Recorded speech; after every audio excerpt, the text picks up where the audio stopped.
Damon explained it to me, and I was standing in the living room when my entire life shifted beneath my feet, like sand pulled back by a wave. 2 years. That's how long it took to build this house.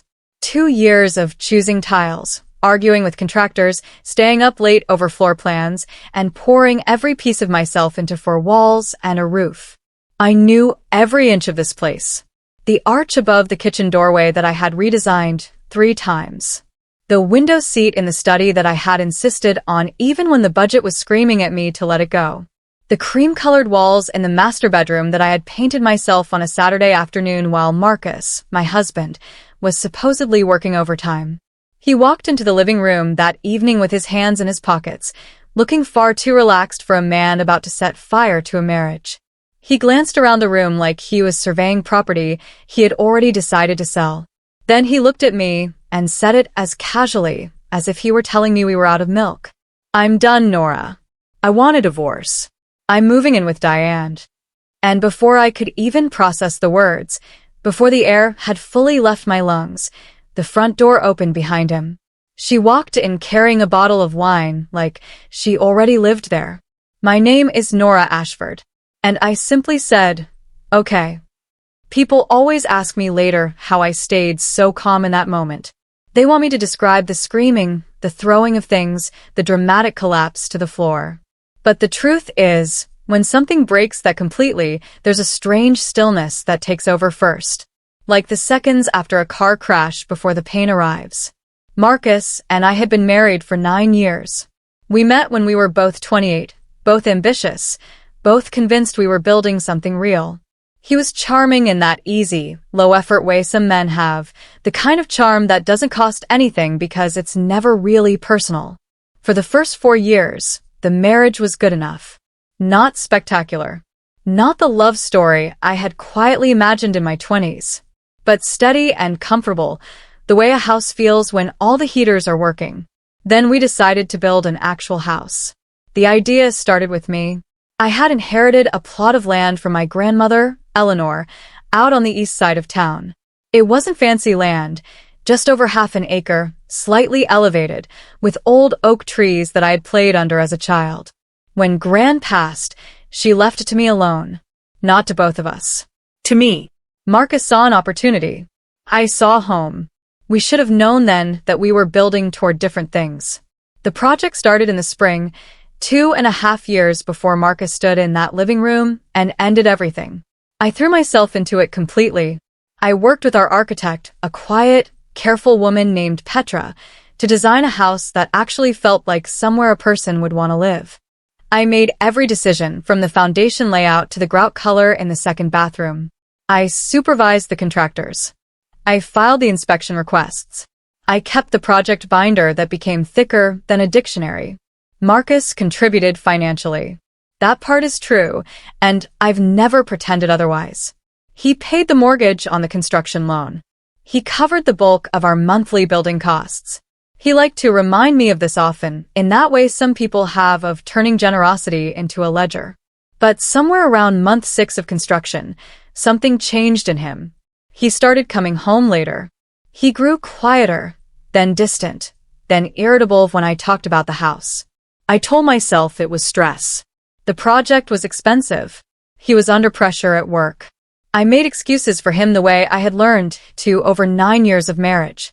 What I didn't know then, what I only understood much later, was that around the same time the walls of our house were going up, Marcus had started spending time with Diane. While I was building our home, he was building something else entirely. Diane set her wine bottle down on my kitchen counter, like it was already her kitchen. She was tall, with sharp features and the kind of confidence that comes from never being questioned. She looked around my living room with an expression that managed to be both polite and dismissive at the same time, the way someone looks at a hotel room they find slightly below their standards. "The curtains need to come down," she said, mostly to herself. Then she turned to Marcus. "I think the whole living room actually needs to be redone. Open it up more." Marcus laughed.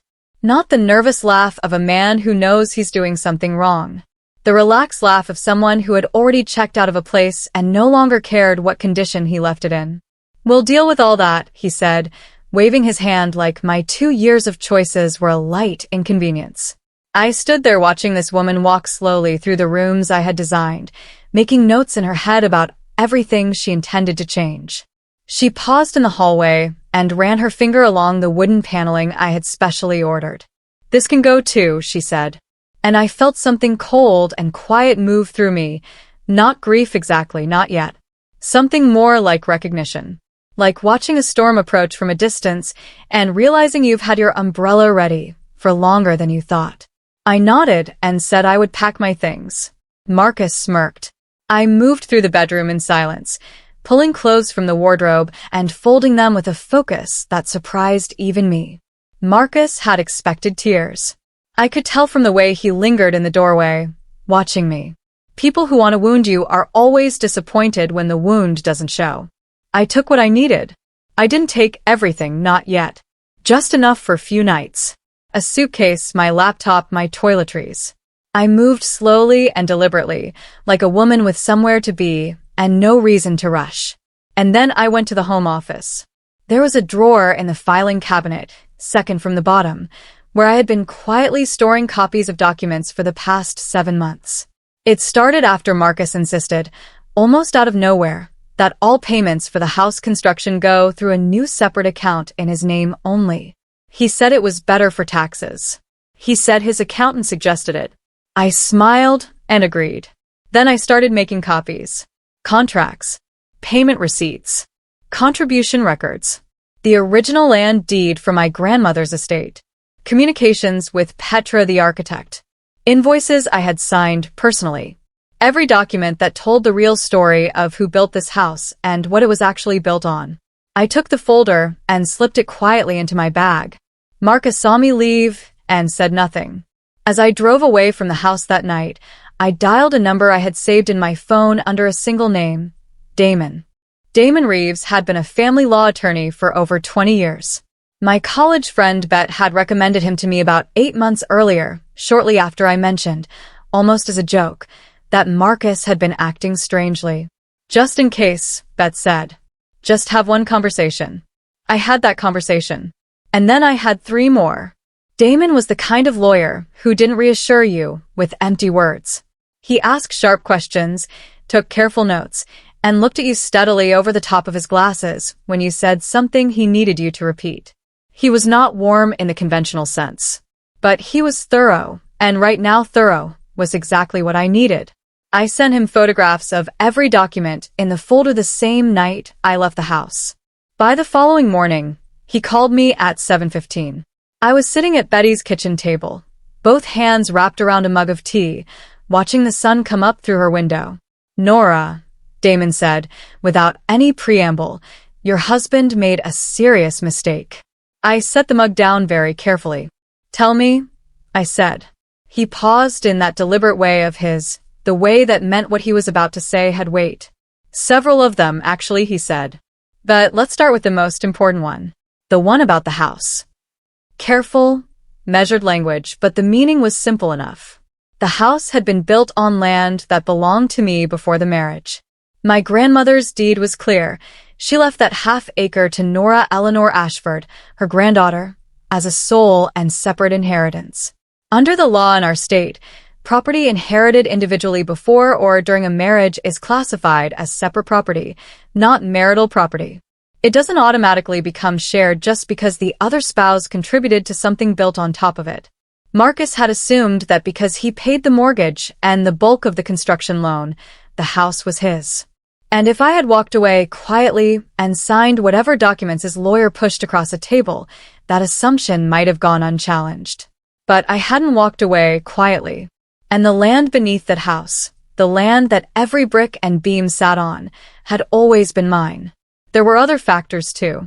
Because I had served as the primary project coordinator, I had signed several key contractor agreements in my own name. I had opened the construction inspection account. Petra, our architect, had formally engaged with me as the lead client from the beginning of the project. "On paper," Damon said, "your husband paid bills. But you built the house. And you own the ground it stands on." I let out a slow breath. "And that's not the only issue," he said. The second thing Damon found was worse in a different way. Not legally complex, just ugly. The kind of ugly that doesn't surprise you, but still manages to make you feel sick when it's laid out in plain numbers. Over the past 14 months, Marcus had been making regular transfers out of our joint savings account into a separate personal account. The transfers were never large enough to trigger an automatic alert. He had been careful about that. A few hundred here, a couple of thousand there. But added together, they came to just over $62,000. Damon cross-referenced the dates with records from our construction project. Several of the transfers happened on the same days that I had made large payments to contractors, days when Marcus knew I was focused on the project and unlikely to be reviewing bank statements closely. Our marriage agreement, a document we had signed during the first year of marriage at Marcus's insistence, ironically, contained a clause about shared financial assets. It stated clearly that either spouse moving marital funds into private accounts without the other's knowledge constituted a breach of the financial agreement between them. In a divorce proceeding, that breach would not go unnoticed. He's been siphoning money away, Damon said, likely to fund his other life. And he did it in a way that violated your own written agreement. I stared at the ceiling of Betty's guest room for a long moment. How does this change things? I asked. Significantly, he said. A week after I left the house, Marcus called me on a Tuesday evening. I had been expecting this. Not the exact words, but the tone. That particular brand of confidence men like Marcus carry into moments they believe they've already won. His voice had an impatient edge to it, the way someone sounds when they consider a task long overdue. I've got my lawyer working on the papers, he said. This should be straightforward, Nora. I'm not trying to make this hard. You walk away clean, we move on. Clean. That was the word he used. What does clean mean exactly? I asked. It means you take your personal things in your car, and we close this out. The house stays with me. I'm the one who kept the finances going. That's just the reality. His voice had that smooth certainty in it. He had already rehearsed this conversation in his head, probably with Diane sitting beside him, offering encouragement. My lawyer will be in touch about meeting to go over the papers, he said. That's fine, I replied. I just need you to not make this difficult. I won't make it difficult, I said. I just want to make sure everything is handled properly. There was a short pause. I think he heard something in my voice he couldn't quite identify, because for just a moment his confidence flickered. Right, he said. Good. I hung up and texted Damon one word. Ready. We met at Calderon's, a restaurant in the center of town with white tablecloths and low lighting, the kind of place Marcus always chose when he wanted to feel in control. He arrived first, which he always did. Marcus believed arriving first meant you owned the room. Diane was sitting beside him, her hand resting lightly on his arm. She was dressed expensively, and her expression was composed into something between boredom and quiet triumph. 2 glasses of sparkling water sat already poured. A thin stack of papers sat on Marcus's side of the table, neatly aligned. I sat down across from them, set my handbag on the seat beside me, and asked if we could order before we talked business. Marcus looked mildly irritated but agreed. After the food arrived and 2 minutes of strained, pointless small talk, he slid the papers across to me with a practiced calmness, like someone who had done this kind of thing many times. Take your time reading them, he said, not meaning it at all. I read through the first 2 pages. Then I reached into my handbag and removed a slim, white envelope. I placed it in the center of the table, between the water glasses and the bread basket, with the same calmness he had used. Before I sign anything, I said, you should read this. He looked at the envelope. Then he picked it up. Marcus opened the envelope slowly, with the casual ease of someone who expects to find a formality inside, something to skim and dismiss. His eyes moved across the first line, then stopped. I watched his expression shift in stages, like a sky changing before a storm. First a small frown, then a tightening around his jaw, then a stillness that spread across his whole face, the kind of stillness that isn't calm at all but is actually the opposite of calm. Diane leaned over to look. He tilted the paper away from her slightly, which she noticed. Her expression cooled. The document inside was a legal notice from Damon's firm. It was formal and precise and stated simply that the property at 14 Herons Ridge Road, our house, the house we had spent 2 years building, could not be sold, transferred, occupied by a new party, or refinanced without the written consent of Nora Eleanor Ashford, who held a registered legal interest in the property under the terms of a documented separate asset claim. It also noted that formal divorce proceedings had been filed and that a full financial investigation had been requested. Marcus looked up at me. His jaw was tight. "What is this?" he said. "It's exactly what it says it is," I replied. Diane set down her fork. I told them both to read it again. Marcus didn't. He set the paper down on the tablecloth and pressed his fingertips against it like he was trying to hold it still. "This doesn't make sense," he said. "I paid for that house." "You paid the mortgage," I said. "And I appreciate that. But the land the house stands on belonged to my grandmother. She left it to me in her will. Solely to me. That land was my separate property before we were married, and it remained my separate property throughout." He opened his mouth. "The deed has always been in my name," I continued.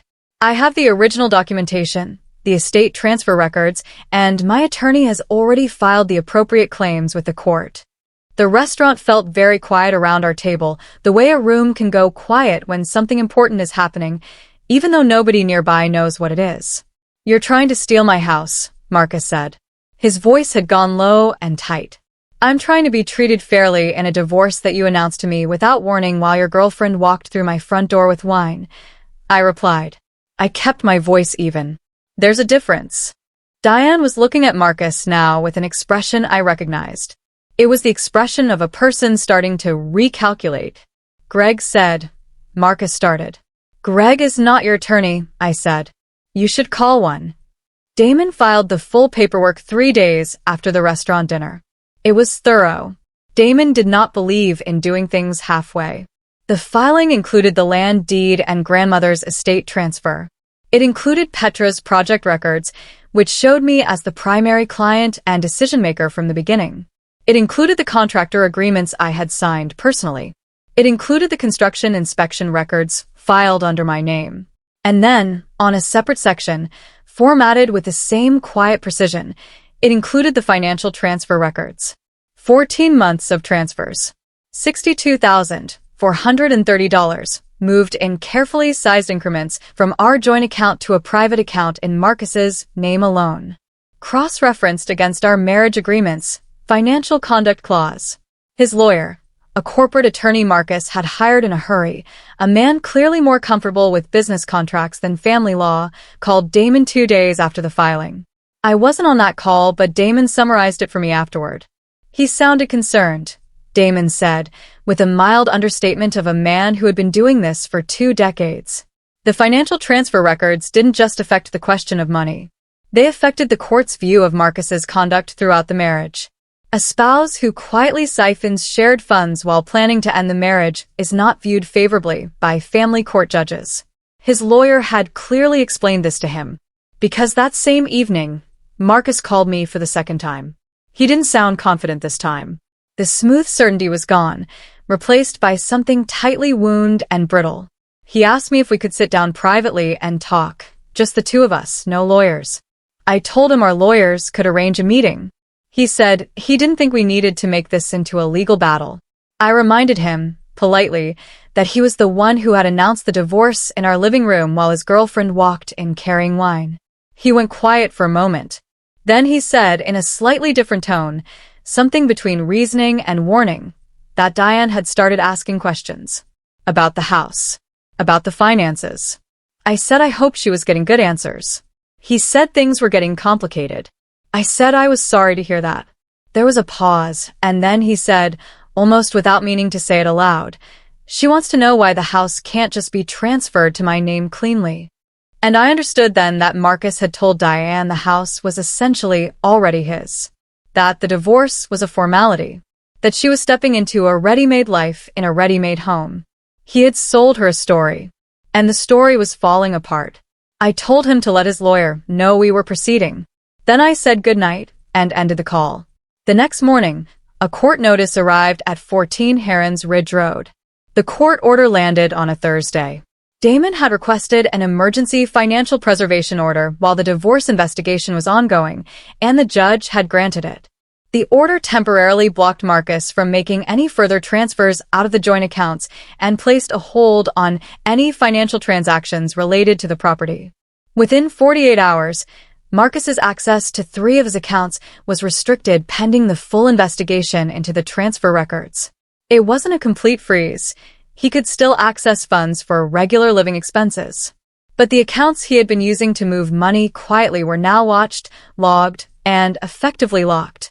I found out about Diane's reaction not from Marcus, but from my neighbor Cora, who still lived 2 houses down from our property and had become, without either of us formally deciding it, a quiet observer of what was happening at the house. Cora texted me on a Friday evening. "There was quite a scene here last night. Raised voices. She left this morning with bags." I read it twice and set my phone down. Bet was sitting across from me at her kitchen table. She raised her eyebrows. "She left," she said. "With bags," I said. Bet poured us both more tea. I felt something settle inside me. Not satisfaction exactly, though I won't pretend there wasn't some of that. More like the relief of watching a complicated machine start to do exactly what it was built to do. 2 weeks later, Cora sent me another message. "He's been on the phone constantly. Looks stressed. Diane's car hasn't been back." Marcus and Diane had been arguing regularly since the court order arrived. He had promised her a life that depended on a house he didn't actually fully own and money that was now frozen under court supervision. She had moved in expecting to redecorate a luxury home and build something new. Instead, she had walked into a legal dispute, a financial investigation, and a man who had been less than honest about the details of his situation. I didn't feel sorry for her. That would be too much to ask. But I also didn't feel the hot, twisting jealousy I might have expected. What I felt, strangely, was clear, like the air after a long rain. Meanwhile, I had been making moves of my own. I contacted the construction contractor, a steady, reliable man named Bart, who had run the building team throughout the project. I reminded him that I was the one who had signed the primary project coordination agreements. I asked him about the status of 2 outstanding building permits that had never been fully closed after the project completed. Bart confirmed that yes, 2 structural permits were still technically open, waiting for a final sign-off inspection. "Who needs to authorize the sign-off request?" I asked. "Whoever is listed as the coordinating client," Bart said. "That would be you, Mrs. Ashford." The permits were something I had noticed months earlier but never acted on, a small loose thread I had filed away mentally, not knowing if I'd ever need to pull it. Now I pulled it.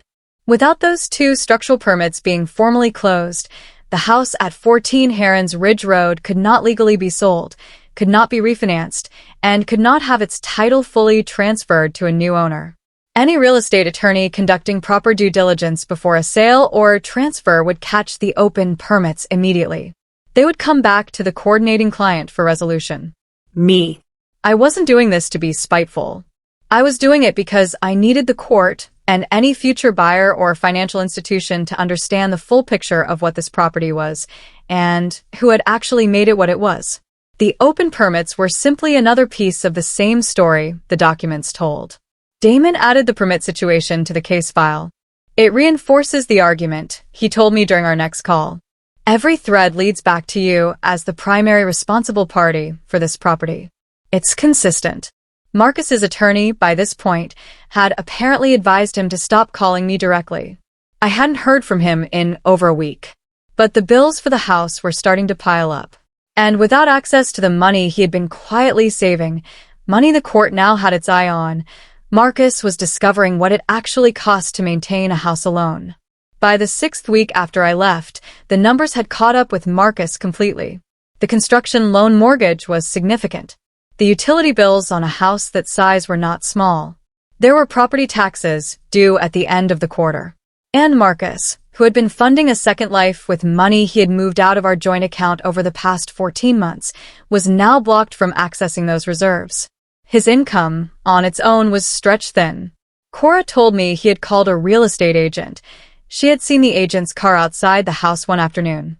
but a property with open permits, a disputed ownership claim in active court proceedings, and a financial preservation order attached to it was not a property anyone could move quickly.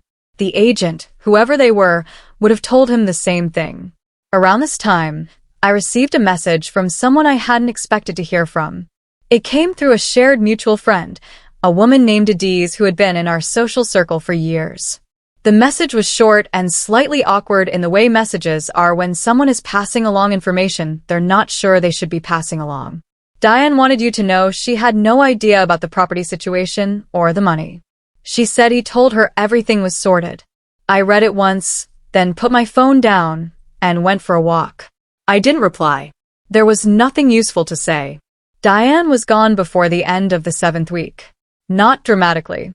Not with a confrontation or a final speech. Just gone. Her things removed, her car absent from the driveway, her name no longer connected to the address in any visible way. Cora confirmed it on a Wednesday morning with a simple text. She's cleared out. Properly this time. Marcus was alone in the house. I thought about what that must feel like. Standing in rooms you had intended to share with someone, rooms that were now caught in legal limbo, surrounded by someone else's design choices, someone else's carefully chosen tiles and custom window seat and cream-colored walls. Paying bills you couldn't afford for a property you couldn't sell or transfer. Waiting for a court date that was going to be uncomfortable. I didn't let myself feel too much about it. There was still work to do. Damon and I met in person that week to prepare for the divorce hearing. He walked me through what to expect, what documents would be presented, what questions the judge was likely to ask. He was thorough, as always. Unhurried. He's going to come in hoping to negotiate, Damon said. His lawyer will try to find a middle position. Is there one? I asked. Damon looked at me over his glasses. Not really, he said. The courtroom was smaller than I expected. I had imagined something formal and imposing, but it was a plain room with fluorescent lighting and wooden benches, and a judge who looked like she had seen every version of this kind of story at least 100 times before. Her name was Judge Adissa.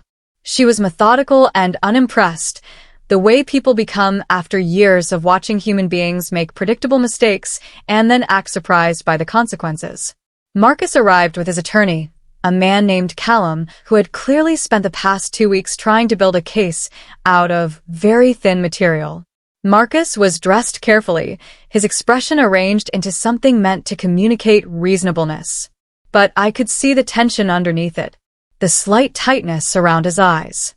The way his hands stayed very still on the table in front of him, like he was concentrating on not letting them move. Diane was not there. I hadn't expected her to be. Damon and I sat on the other side. I kept my breathing even, and my hands in my lap. Judge Adissa reviewed the preliminary filings for several minutes in silence. The courtroom was very quiet. Then she looked up, first at Callum, then at Damon, then briefly at Marcus. Let's go through the property claim first, she said. And then she asked the question that Callum had no clean answer for. Can you show me? Judge Adissa said, looking directly at Callum. Any document that transferred the land at 14 Herons Ridge Road from his Ashford separate ownership into joint marital property. Callum straightened slightly. He had a prepared answer, I could tell. Something about the length of the marriage, the financial contributions, the principle of joint effort. Judge Adissa let him finish. Then she turned to Damon, who presented the original land deed, the estate transfer from Eleanor Ashford's estate, and a letter from the estate attorney who had handled my grandmother's will. All 3 documents confirmed, clearly and without ambiguity, that the land had been transferred to me alone, classified as a sole and separate inheritance. Then Damon presented the contractor agreements, the architect's client records, and the inspection filings, all under my name. Then he presented the financial transfer records. $62,430. 14 months. The marriage agreement clause. The dates of the transfers cross-referenced with construction payment dates. Callum objected twice. Judge Adissa listened to both objections and overruled them both. There was a long pause after Damon finished presenting. Judge Adissa made notes. She did not look at Marcus while she wrote, and somehow that was more significant than if she had. Mr. Ashford, she said finally, without looking up, your attorney will want to advise you carefully before we proceed to the ruling. Callum leaned close to Marcus and spoke quietly. Marcus's jaw tightened. The ruling took just over 20 minutes to deliver. Judge Odysseus spoke in the measured, unhurried tone of someone reading from a document she had already written in her head before entering the room. The land at 14 Herons Ridge Road was classified as separate property belonging to Nora Eleanor Ashford, having been inherited prior to the marriage and never formally converted to joint marital property. The house built upon that land, while partially financed through marital funds, was therefore subject to the property rights attached to the land itself. Additionally, given the documented transfer of $62,430 from joint marital accounts into a private account, a transfer that violated the terms of the couple's written marriage agreement, the court found that Marcus Ashford had acted in breach of the financial conduct clause. This breach would be factored significantly into the division of remaining marital assets. The house would remain with Nora Ashford. Marcus Ashford was required to vacate the property within 30 days. He was also required to return the transferred funds to the marital estate to be divided according to the court's final asset ruling. There was silence. And then Marcus pushed back his chair and stood up. "This is insane," he said. His voice cracked at the edges. "I paid for that house. I paid every mortgage payment. I built that with her." "Mr. Ashford," Judge Odysseus said, without raising her voice at all.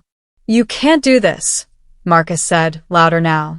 His composure, carefully maintained all morning, came apart completely in the space of about 15 seconds. "I worked. I paid.